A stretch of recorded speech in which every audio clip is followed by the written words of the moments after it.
இந்த மத்தேயு யாருன்னு கேட்டனா டாக்ஸ் கலெக்டர், வரி வசூலிக்கிறவன். சரிங்களா, வரி வசூலிக்கிறவன். இவனை எல்லாருமே வெறுக்கிறாங்க. இந்த மத்தேயுவை எல்லாருமே வெறுக்கிறாங்க.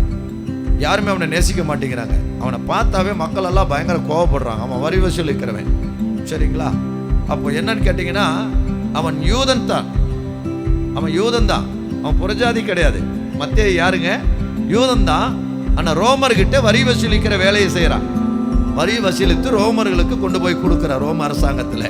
அதனால எல்லா யூதர்களும் அவனை வெறுக்கிறார்கள். அவனை பார்த்தா எல்லாரும் திட்டுறாங்க, அவனை பார்த்தா காரி துப்புறாங்க. அவனை நேசிக்கிறவங்க யாருமே இல்லை.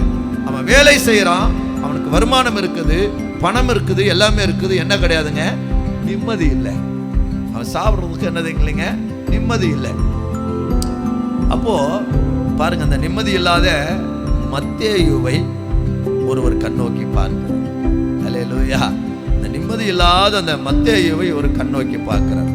கண்ணோக்கி பார்த்து அவர் சொல்றாரு, மத்தேயுவே, நீ நிம்மதி இல்லாமல் இருக்க, உனக்கு நிம்மதி வேணுமா? என்னை பின்பற்றி வா, உனக்கு நிம்மதி கிடைக்கும். அல்லேலூயா சொல்லுங்களேன். அந்த மத்தேயு என்ன செய்கிறான்? அவனுடைய வேலையை விட்டு இயேசு கிறிஸ்துவை பின்பற்றுகிறான்.